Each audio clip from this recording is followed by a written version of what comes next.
अस्सलाम वालेकुम दोस्तों।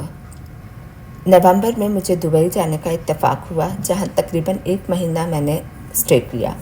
और इस 1 महीने के दौरान मैंने बहुत सारी चीज़ें देखी, जिनमें से एक चीज़ ने मुझे दिली तकलीफ़ पहुंचाई। आज मैं वो चीज़ आपके साथ शेयर करना चाहती हूँ। हो सकता है दूसरे लोग उस चीज़ को इतना फील ना करें, लेकिन न्यूयॉर्क में रहने की वजह से, और वो भी एक लंबे अरसे तक रहने की वजह से, दुबई में जब उस चीज़ का मैंने उल्ट देखा तो मुझे बहुत दिली तकलीफ़ हुई।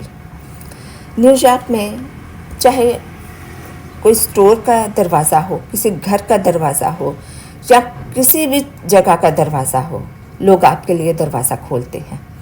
इवन कि अगर वो आपसे 5-6 कदम आगे भी हैं तो वो खोल के आपका इंतज़ार करते हैं कि आप पीछे आ रहे हैं तो आपके लिए दरवाज़ा पकड़ के खड़े रहें। कतई नज़र इसके कि आप कोई अमीराना हुलिये में हैं, गरीबाना हुलिये में हैं, औरत हैं, मर्द हैं, बच्चा हैं, जो भी हैं वो आपके लिए दरवाज़ा खोल के खड़े रहते हैं। अगर बहुत सारे लोग आ रहे हैं तो एक गुजरता है, उसने भी हाथ से दरवाज़ा पकड़ा हुआ है, दूसरा गुजरता है, उसने भी हाथ से दरवाज़ा पकड़ा हुआ है। इस तरह लाइन चलती चली जाती है कि दरवाज़ा खुलता रहता है। लेकिन पहले भी मैं कह चुकी हूँ कि अगर वो आपसे 4-5 कदम आगे भी हैं तो वो दरवाज़ा खोल के वेट करते हैं। लेकिन दुबई में मैंने ऐसा बिल्कुल नहीं देखा। सबसे पहले तो कोई आपके लिए दरवाज़ा नहीं खोलता, इवन कि बिल्कुल आपके आगे ही क्यों ना चल रहे हों। बल्कि अगर आप दरवाजे को पकड़ नहीं लेते तो दरवाज़ा आपके मुंह पर आके लगेगा। एहतियात से नहीं चल रहे, दरवाजे को खुद से नहीं रोक रहे, तो दूसरे ने दरवाज़ा पकड़ के इंतज़ार नहीं करना, वो आपके फेस पे आके लगेगा। इसलिए वहाँ कोई आपके लिए दरवाज़ा नहीं खोलता, ना खोल के किसी का इंतज़ार करता है।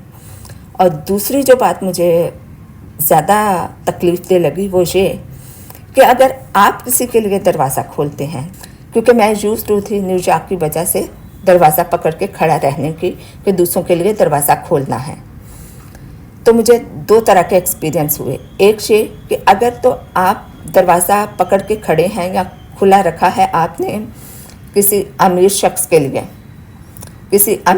के लिए, तो वो आपको थैंक यू भी नहीं कहेगा, बल्कि वो इस तरह चला जाएगा कि जैसे हाँ ये तो तेरा काम था दरवाज़ा खोलना, दरवाज़ा खोल के खड़े रहना, ये तो तुम्हारा काम था और तुमने वही किया, why you are expecting thank you from मी।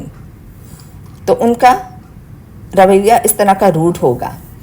और लेकिन अगर आप किसी ऐसे शख्स के लिए दरवाज़ा खुला रखेंगे या पकड़ के खड़े रहेंगे जो बेचारा आम वर्कर या मतलब कि अमीराना तबके में जिसका शुमार नहीं होता, तो पहले तो वो हैरान हो जाएगा कि ये मेरे लिए क्यों दरवाज़ा खोल के खड़े हैं। और जब उसको थोड़ा सा तसल्ली होगी कि हाँ मेरे लिए ही दरवाज़ा खोला गया है, तो वो 3-3, 4-4 दफ़ा आपका थैंक यू करेंगे। एक नैनी जो अपने ऑनर के बच्चे की ट्रॉली को घसीट रही थी और दरमियान में दरवाज़ा आ गया, तो मैंने बाहर जाके स्पेशली उनका दरवाज़ा खोला और उनको अंदर जाने दिया, क्योंकि वो तो स्ट्रगल कर रही थी दरवाजे के साथ, दरवाज़ा खोलने की, प्राम को पुश करते हुए दरवाज़ा खोलना, that's quite a difficult thing.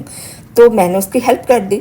तो पहले तो वो सरप्राइज़ हो गई, लेकिन जैसे ही मैंने उसको कहा कि it's okay you can go, तो उसने 3-4 दफ़ा मुझे थैंक यू बोला एलिवेटर तक पहुंचने में।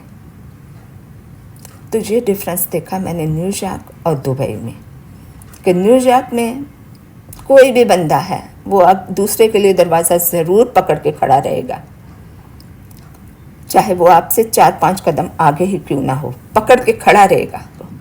लेकिन दुबई में ऐसा मैंने बिल्कुल नहीं देखा। कोई आपके लिए दरवाज़ा नहीं खोलता, और अगर आप खोलते हैं तो 2 तरह के लोगों से आपका वास्ता पड़ेगा।